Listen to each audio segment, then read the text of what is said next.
L'heure d'en savoir un peu plus. Un peu plus sur ces perturbateurs, mais attention, pas n'importe lesquels. Les perturbateurs endocriniens, qui sont-ils? Que nous veulent-ils? Où se Où se trouve-t-il? trouvent-ils? La réponse est tout de suite avec docteur Yasmina Homarani, pharmacienne et qui nous vient de la ville de Tanger.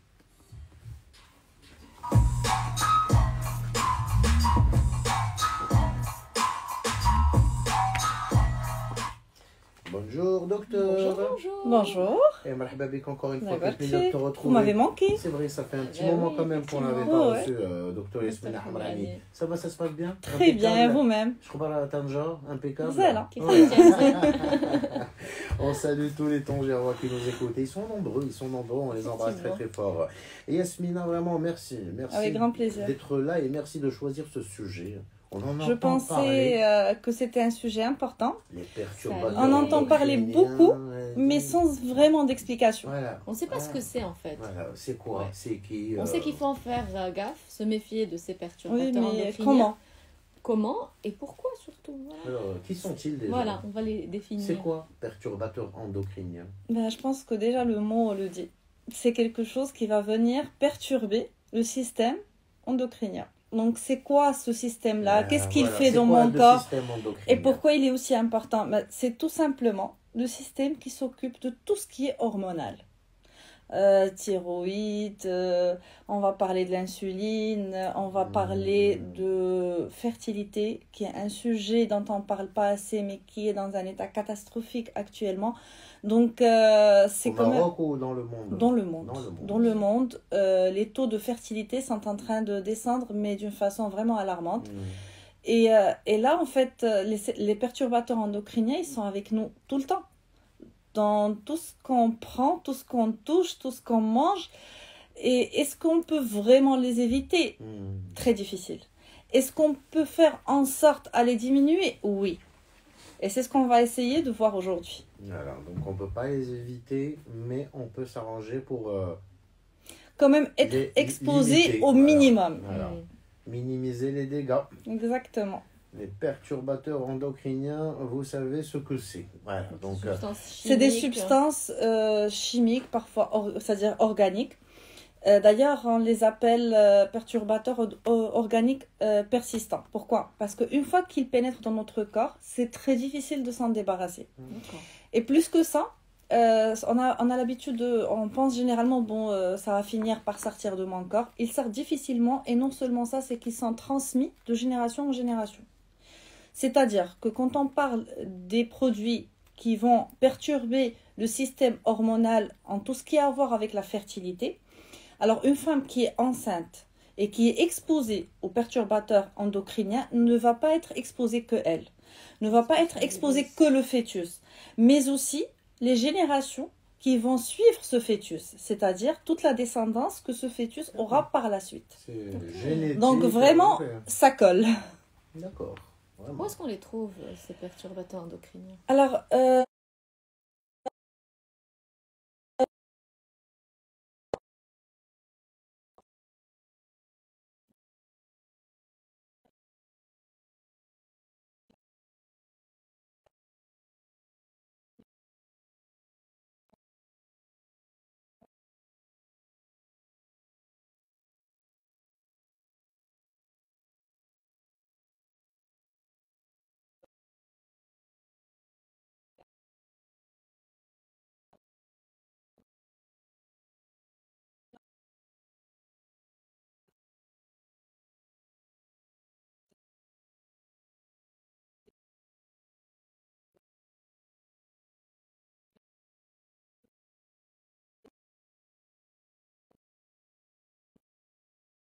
de couches, il y en a énormément. Donc déjà, tout ce qui est cosmétique, on a plein de choses qui contiennent les perturbateurs endocriniens, les parabènes, tout ça. Après, on va partir chez nous. Chez nous, c'est au niveau de la cuisine. Les ustensiles qu'on va utiliser, qui sont en plastique, une fois que je vais les chauffer, les bacs en plastique, tout ce qui est les récipients en plastique que je vais mettre dans le micro-ondes. Un truc aussi simple que les poêles en téflon. On a l'habitude de penser que ça, c'est dangereux juste quand c'est rayé. Non, parce que c'est des substances qu'une fois qu'ils sont chauffées, dégagent des particules tellement petites que c'est impossible de s'en rendre compte, mais qu'on les mange avec les aliments. Mais à force. Et on se dit, bon, c'est pas grave, maintenant je vais chauffer au micro-ondes, c'est en plastique, mais c'est pas grave, c'est juste une fois, mais c'est une fois, plus une autre, plus une autre. Puis après, les bouteilles d'eau en plastique, quand ils restent dans la voiture et qu'ils chauffent. Donc tout ça, c'est des petites doses qui s'accumulent. Dans la cuisine même, on a les aliments, les pesticides qui sont utilisés, les produits phytosanitaires, pour ne pas dire pesticides, c'est pas très joli, ça fait peur. Mais tout ce qu'on utilise pour essayer d'améliorer l'agriculture. Donc, finalement, on est constamment exposé. Ouais, c'est ça. Et il y a un truc... inévitable. Exactement. Voilà, je comprends que tu dises tout à l'heure qu'on peut pas on ne peut pas les éviter. Mais on peut Par contre, il faut faire attention à un truc, et là, c'est vraiment un conseil de pharmacienne, c'est que vu qu'on en parle et que les gens ne sont pas très formés par rapport à ce sujet, on a l'impression qu'il y a des sociétés qui en profitent un petit peu. Je m'explique. Vu qu'on a peur des cosmétiques, parce que généralement, ils ont ces perturbateurs endocriniens, on va essayer de faire croire aux consommateurs que c'est un produit bio. On va essayer de faire croire que c'est un produit qui n'a pas de risque. Bien évidemment, je ne peux pas l'écrire si je n'ai pas le label, si je n'ai pas vraiment un certificat qui... Voilà. Mais... qu'est-ce que je vais faire en tant que société qui a envie de booster les ventes? C'est que je vais prendre mon emballage et je vais essayer de me focaliser sur des emballages verts, des emballages qui ont des dessins de feuilles, des emballages qui vont de façon inconsciente me pousser à penser que le produit il est bio, sans qu'il le soit. On va rassurer le consommateur. Donc, parce que le consommateur maintenant cherche, en fait, il y a une vague du vert. Et cette conscience, on va dire, par rapport à cette utilisation de ces produits qui peuvent être nocifs et pour la planète et pour notre corps. Par rapport aux sociétés? Par rapport à tout ce qu'on trouve, le consommateur final, là, quand on va, par exemple, acheter une crème, on va se dire, oui, je préfère qu'elle soit bio, plutôt que, voilà, il y a moins de produits chimiques, moins de trucs nocifs. Mais est-ce réellement c'est ça. bio? Alors, il faut déjà comprendre une chose. Il faut comprendre un truc. C'est que la plupart des personnes ne savent même pas qu'est-ce que ça veut dire bio. En fait, on a l'impression que dès que c'est bio, c'est bien. Alors que mais en fait, qu'est-ce que ça veut dire bio? Deuxièmement, parfois, je peux avoir un produit qui est bio dans un emballage qui n'est pas aussi bon pour la santé. Pourquoi? Parce que je vais pouvoir le vendre à un prix qu'en tant que société m'arrange. Tant que si je fais un emballage qui va être vraiment zéro perturbateur endocrinien, plus un produit qui l'est aussi, le prix monte et c'est beaucoup plus difficile de le vendre. Donc, qu'est-ce qu'il y a? Il y a des sociétés qui jouent sur ça. Et forcément, quand on a un emballage qui tend vers le vert, inconsciemment, on pense au naturel, on pense c'est bio, on pense il n'y a pas de risque. Là, c'est le côté marketing. C'est le côté marketing et c'est pour ça que j'insiste sur ce point. Si vous voulez vraiment un truc bio, il faut vraiment lire les étiquettes, chose qu'on n'a pas l'habitude de faire.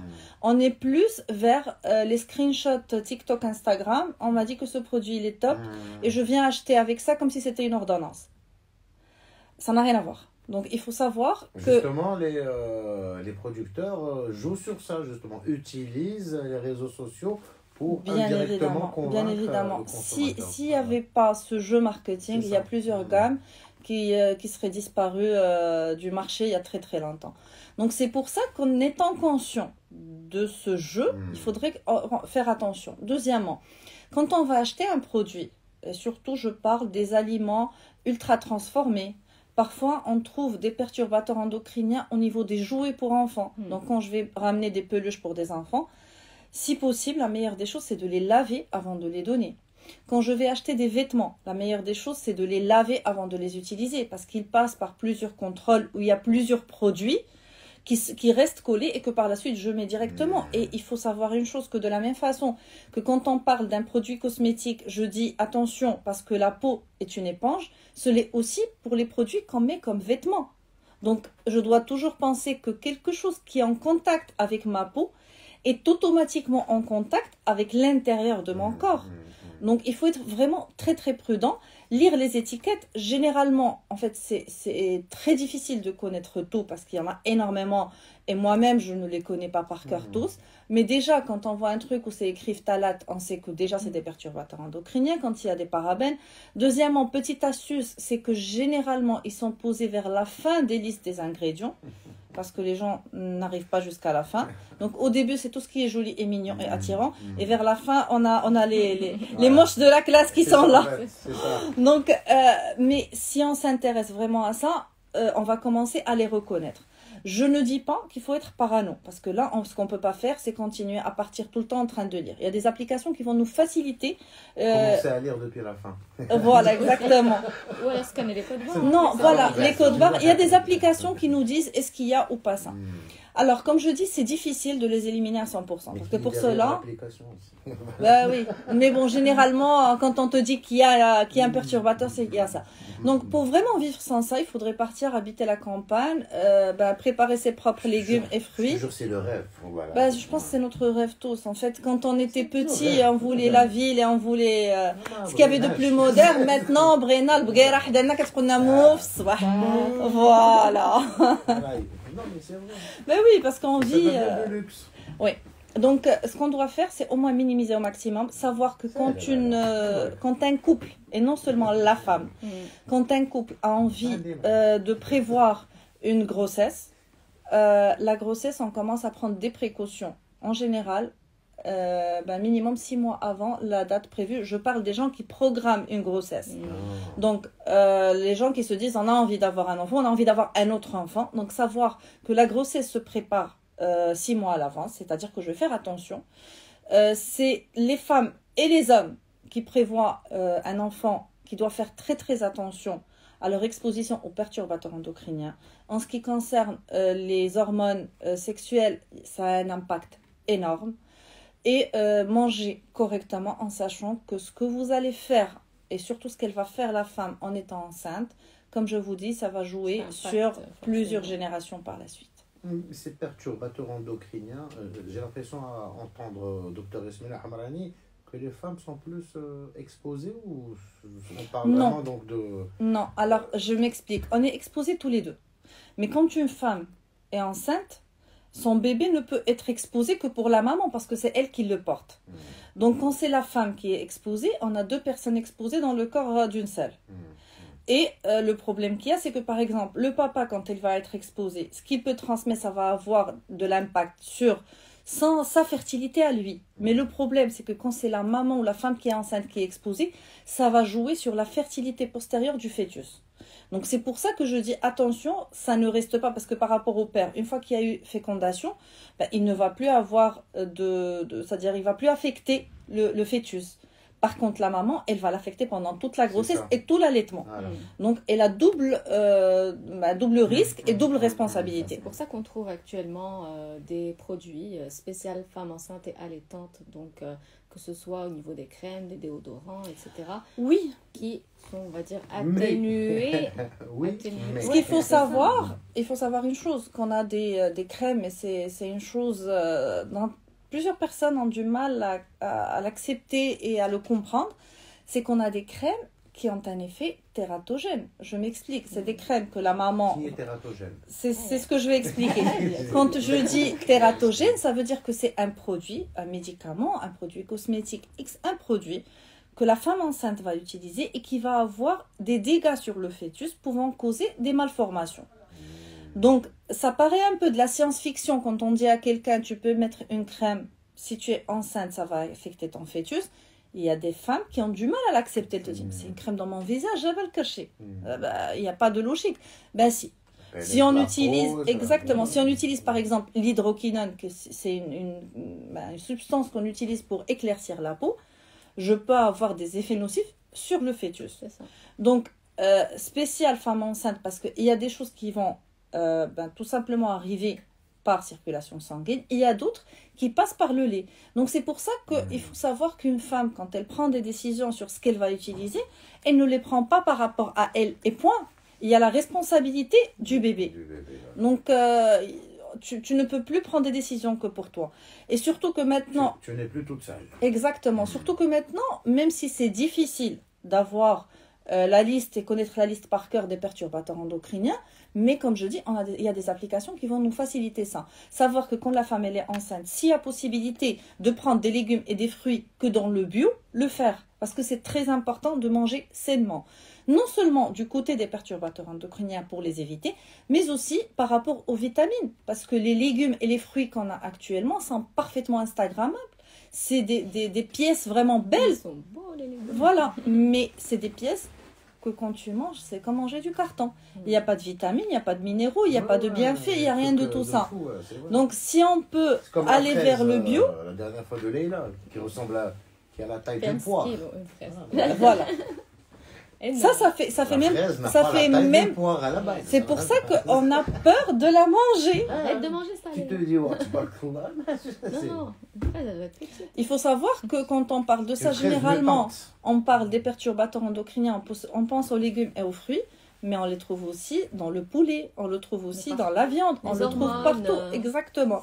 Donc, c'est important quand même dans la mesure du possible, essayer d'aller vers le bio, vers des gens qui ont des aliments le moins traités possible, éviter tout ce qui est la viande ultra transformée, la charcuterie, les repas déjà préparés, déjà parce qu'il y a des conservateurs et il y a plein de choses, et deuxièmement, ils sont dans des bacs en plastique. Donc, c'est comme aller choisir de façon volontaire un surdosage de perturbateurs endocriniens. On a l'impression que c'est pas très important, surtout parfois on a des personnes âgées qui te disent de toute façon je compte pas avoir de gosse, je m'en fous. Non, mais en fait quand on parle d'hormones, les hormones c'est pas juste au niveau de la grossesse. La reproduction, c'est ça. Hein. Donc on a la thyroïde, on a l'insuline, on a tout. Oui, mais on a envie, au moins être en bonne qualité de vie. Je pense que l'important... Voilà, exactement. Donc non, mais c'est vrai. il faut vraiment choisir ce qu'on fait et arrêter de dire en fait on a toujours cette impression de ça n'arrive qu'aux autres et de toute façon c'est pas si grave ou bien tout le monde le fait. Oui, mais le jour où on a un souci de santé, c'est là où on commence à se dire ah oui, j'ai déconné, fallait pas. Donc comme je dis toujours, on doit chaque jour imaginer que c'est le moment où on peut changer le fallait pas d'ici 2 ans ou 3 ans ou 6 mois. Donc si dans 6 mois je vais avoir une maladie en me disant je donnerai tout pour pouvoir être à ce moment-là, tu es à ce moment-là. Donc impossible d'être à 0 perturbateur endocrinien, mais très très possible de les minimiser au maximum. Est-ce qu'on peut s'en débarrasser une fois qu'ils sont... Très bonne question. Très bonne question. Ouais, parce qu'on a beaucoup de détox, Alors très très bonne question. Il faut savoir que le problème qu'on a avec eux, c'est qu'ils se placent au niveau des zones graisseuses du corps. C'est ça le truc. C'est que vous n'avez pas remarqué que les gens ont de plus en plus du mal à maigrir, que tout le monde se plaint. C'est vrai. C'est parce que parmi ces raisons-là, c'est l'effet que les perturbateurs endocriniens ont sur notre système graisseux. Quand on parle de graisse, on a l'impression que ça parle juste de cette graisse abdominale qui n'est pas très jolie quand tu mets une robe moulante. Mais non, il faut savoir que même notre système nerveux est considéré parmi les endroits où il se colle. Donc ça fait, on a des parties de notre corps, on a des organes qui ont quand même une texture qui est graisseuse et ils se collent là. Alors pourquoi j'ai dit avant qu'ils sont considérés comme perturbateurs organiques persistants? Parce que c'est très difficile de s'en débarrasser une fois qu'ils sont dans le corps. Par contre, on peut aider le corps à s'en débarrasser sans le faire à 100%. Et c'est ça ce qui est mauvais, c'est que non seulement il reste, c'est que par la suite, on les passe à nos enfants. Et donc ce qu'on peut faire, c'est manger tout ce qui est vert. Mais quand je dis vert, essayez de manger des légumes, des salades, tout ce qui est vert, en choisissant le bio, parce que ça ne sert à rien que je choisisse un truc qui a aussi des pesticides pour essayer de me débarrasser des pesticides. Pour cela, Allahumma khali diak. On mange que de la laitue, on est que la laitue. Exactement. Voilà, donc il faut se pencher vers le bio, mais en essayant d'augmenter tout ce qui est l'alimentation verte. Ça, c'est très important parce que c'est ce qui va aider le corps à s'en débarrasser. C'est l'importance aussi de bien laver les légumes. C'est important de les laver. Et il y a autre chose, parlant de laver. D'utiliser le vinaigre. Ou des exactement. C'est que, au fait, tout ce qu'on utilise pour nettoyer la maison, spécialement l'eau de Javel, spécialement toutes les choses qu'on utilise comme ça, tout ça, c'est bourré de perturbateurs endocriniens. On a l'impression que utiliser l'eau de Javel, c'est magnifique parce que ça nettoie. Oui, mais c'est plein de perturbateurs endocriniens. Donc, c'est quoi l'alternative? L'alternative, c'est de passer au naturel pour nettoyer. Le vinaigre blanc, bicarbonate de soude, Le citron, essayez de passer, et d'ailleurs on va trouver Plein sur de les recettes, réseaux sociaux, sur YouTube, plein de recettes. Et quand je dis plein de recettes, c'est pas je mélange l'ammoniac avec je sais. Évitez tout ce qui est ces choses-là. chimiques, Parce que, exactement, déjà parce qu'au niveau du système respiratoire, c'est catastrophique. Et, exactement. Donc, si j'essaie d'éviter l'eau de Javel, c'est pas pour le changer pour l'ammoniac. Mais par contre, bicarbonate de soude et le vinaigre blanc, je suis dans quelque chose qui va me nettoyer. Et arrêtez d'utiliser autant de choses chimiques pour nettoyer parce qu'en fait, quand elle joue haja, et vous êtes en train de bousiller une autre. J'ai mauvaise conscience. Maintenant, tu as peur d'entrer chez toi. J'ai peur de sortir dehors, carrément. Moi, la vérité, Mais tu sais, chez toi, tu n'es pas mieux. Hein. C'est vrai, c'est encore pire. Les ustensiles de cuisine, changez tous ceux qui sont en plastique par le bois. Ou alors choisir sans BPA.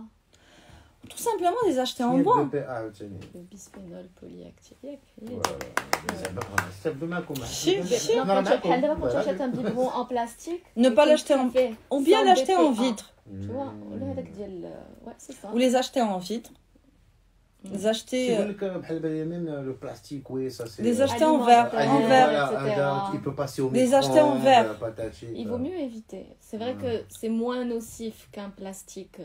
Oui, normal. Mais je préfère que ça soit en verre. C'est mieux. Vrai. En verre, acheter les ustensiles soit en inox, soit en bois. Mais éviter le plastique. Par rapport au bac de cuisine, les acheter en verre aussi. Éviter le plastique. C'est les choses importantes à faire pour essayer de minimiser. Parce qu'en fait, qu'est-ce qui se passe? Par exemple, je prépare une crêpe. Et j'essaye d'utiliser un truc, une spatule en plastique. Je la colle et par la suite, elle est un tout petit peu fondue. Là, elle est jetée, là. Exactement. Combien de gens le font? Généralement, tu te dis, c'est pas grave, ça sert encore. Alors, là, tu te dis, la poêle écoute, je l'utilise pas pour les crêpes, mais je peux l'utiliser pour faire des frites, parce que de toute façon, la musée sont ancrées, donc elle se roche. Et on ne se rend pas compte de ça. C'est comme les gens qui utilisent l'huile, ils le réutilisent. C'est du suicide. Voilà. Donc bon, le 7e étage, généralement, c'est plus simple. C'est plus efficace. Je pense qu'il faut prendre ça, il faut prendre note de ça et passer réellement à l'action. Parce que généralement, moi je pense que beaucoup de choses qu'on a dit aujourd'hui, la plupart des gens qui nous écoutent le savent déjà. C'est ça, c'est qu'on est conscient de ça, mais on a du mal la vérité, moi j'ai appris des choses. Mais bien sûr, on a tous appris des choses. Mais ne serait-ce que les ustensiles, etc. Bon, le maquillage, je ne savais pas, même si je ne suis pas directement concerné. Mais même ta crème du jour que tu mets le matin. Le vernis, tout, absolument. Le shampoing, tout simplement. Donc... ce que je dis, c'est... on n'a pas le choix, mais choisir les choses les plus clean, entre guillemets, possibles. Exactement. Et essayer au moins te passer du ce qu'on peut faire, mais tu peux choisir, par exemple, un shampoing vegan, choisir un shampoing avec le minimum de produits chimiques. En fait, en général, il faut minimiser. Déjà parce qu'il y a une chose, c'est qu'on est exposé à beaucoup de choses toute la journée. Et d'ailleurs, si vous remarquez, de plus en plus, on a des personnes qui développent des allergies cutanées. Parce qu'on utilise énormément de choses chimiques. Donc, c'est mieux. Plus on penche vers le naturel, plus on diminue le risque d'allergie des gens. Et c'est pas mauvais de poser des questions, de demander, d'essayer de se renseigner avant de prendre des produits. Exactement. Et surtout un truc important, s'il vous plaît, arrêtez de suivre n'importe qui sur les réseaux sociaux. Moi, c'est un truc qui me tue parce que je reçois des choses et au bout d'un moment, c'est vraiment fatigant. C'est juste parce que la personne est là, je sais pas combien de followers. Non, mais elle a quelle formation? C'est-à-dire que je ne peux pas, juste parce qu'une personne m'a dit oui, c'est bon que je vais faire. C'est sa motivation derrière? Exactement. C'est son job, elle est payée pour dire ça. Pour moi, tout ce qui a à voir avec la santé, si vous n'avez pas du docteur avec le nom, ne suivez pas. Parce que sincèrement, une personne... Parce que ça, c'est la santé et c'est impossible. D'ailleurs, j'ai donné une conférence il y a 15 jours à Marrakech et parmi les choses que j'ai exposées, c'est une dame qui était en train de conseiller un sirop. Je vais sortir un petit peu du sujet, mais c'est juste pour donner un exemple. Un sirop pour la toux en train de dire qu'il est magnifique et que. C'est vrai, c'est un bon sirop, mais je ne peux pas le donner pour tout le monde. Elle dit qu'il est magnifique pour enfants et pour adultes. Une personne qui a une toux grasse, si je lui donne un anti-toussif, donc, s'il vous plaît, si vous n'avez pas de connaissances sur des sujets de santé, il y a tellement de choses que le santé le exactement, c'est ça. Voilà. On change de sujet, parle de choses que tu maîtrises et laisse, voilà, donc chacun son domaine, chacun son rayon, chacun sa spécialité. Tout à fait. Eh ben, mille merci, docteur Yasmina Hamrani. Avec grand plaisir. Tu nous as perturbés d'abord. Vous êtes endocrinement perturbé. Non, parce qu'il y a aussi, je ne le cache pas, il faut être réaliste, même les auditeurs qui nous écoutent doivent aussi y penser. C'est vrai que des fois, tu as conscience de ça. Tu as envie de choisir un shampoing pour rester dans l'exemple. Mais c'est fatigant et c'est beaucoup plus simple de rester dans sa zone de confort. Et c'est beaucoup plus cher aussi. Des fois. C'est vrai. Donc là, ça te pousse, tu te dis, ouais, je paye mon shampoing, je sais pas moi, 40 balles, l'autre il coûte 150. Je suis tout à fait d'accord. Tu te dis, et waouh, allez. Il y a des priorités. Non, mais chacun ses priorités. Ça aussi, ça peut être un obstacle. Je pense que ça doit être. C'est un obstacle. C'est quelque chose sur laquelle, que ça soit les sociétés qui font ça, ou l'État, ou tout, devrait travailler. Parce que finalement, quand tu as une société qui est tout le temps avec des maladies, elle revient beaucoup plus cher. Et là, on a des enfants qui sont de plus en plus obèses. On a des personnes... Et ça coûte de l'argent. Ça coûte de l'argent, mais bien sûr. Quand tu as des personnes qui sont obèses, quand tu as des personnes qui ont du mal à maigrir et qu'on n'arrive pas à comprendre pourquoi, quand la quantité de personnes diabétiques qu'on a, et ce qui est pire, qu'ils ne le savent même pas, qui engendrent d'autres maladies, que finalement, ils découvrent qu'ils sont diabétiques au bout de je ne sais pas combien d'années, par coïncidence, parce qu'ils sont partis chercher autre chose ou ils ont fait un malaise. Donc, c'est très très important de se dire, bon, c'est un calcul à faire. Soit maintenant je vais investissement pour avoir une meilleure santé dans 10 ans, soit je vais me dire bon maintenant